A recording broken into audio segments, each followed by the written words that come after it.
C'est parti. Alors nous, on était sur la plage, dans la mer, et on s'est interrogé sur le bien-être au travail. Et dans un premier temps, on a fait beaucoup de partage d'expériences qui finalement nous ont plutôt entraînés vers le mal-être au travail, en essayant de trouver les causes, comprendre les causes et les raisons et quelles sont les conditions finalement qui peuvent être nécessaires, les conditions nécessaires pour éviter le mal-être.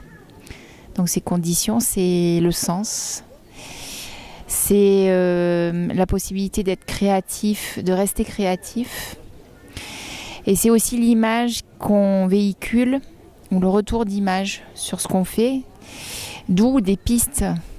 Tu vois autre chose sur les raisons? Donc d'où des pistes qui nous ont été difficiles à sortir, mais on a quand même quelques pistes de propositions pour éviter ou pour travailler sur ce bien-être au travail.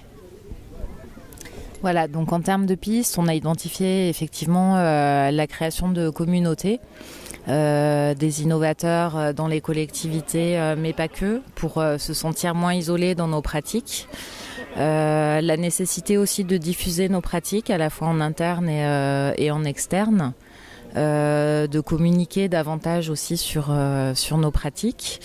Et puis, qu'est-ce qu'on s'est dit aussi éventuellement, de faire intervenir des coachs dans les équipes pour assurer un suivi plus individualisé en fait que ce que propose la Transfo par exemple. Voilà, c'est à peu près les discussions ont été très très riches et on avait aussi des prestataires dans notre groupe, donc ce qui nous a permis d'avoir aussi leur regard sur leur bien-être au travail et effectivement avec des points d'amélioration aussi sur la relation qu'ils peuvent avoir avec les commanditaires qui sont pas toujours faciles. Les points d'amélioration, c'est essayer de... Enfin, on les a pas forcément identifiés. En fait, on a surtout identifié les constats. Mais avec une marge de progression du coup relativement importante et la nécessité que les commanditaires se mettent aussi à la place des prestataires qui ont différentes missions, qui travaillent aussi sur des horaires décalés, qui se déplacent beaucoup et...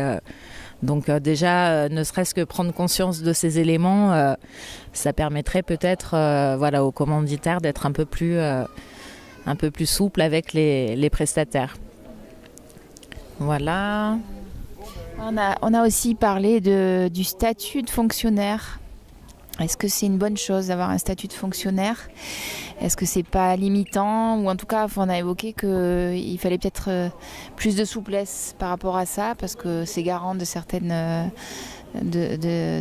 valeurs qui sont bonnes, mais c'est aussi une limite au changement. Et qu'est-ce qu'on a ? Oui, il y avait ça. Hein, voilà, on a parlé de beaucoup de choses. Donc on a fait la comparaison aussi avec les entreprises libérées qui peuvent pas forcément s'appliquer en tant que telles dans les collectivités et avec un certain nombre de limites aussi aujourd'hui. Mais pour peut-être atténuer ce poids de la hiérarchie, enfin en tout cas penser de nouveaux modèles de fonctionnement un peu plus souples et plus agiles dans les collectivités, mais avec la nécessité d'agir effectivement sur la hiérarchie, les DGA, les directeurs, ouais, tout à fait. Voilà, mais c'est vrai qu'on a parlé plusieurs heures et c'est assez... Et puis on a quand même mentionné le rôle de la 27e région. Alors, est-ce que ça vaudrait pas le coup d'élargir ou de créer un réseau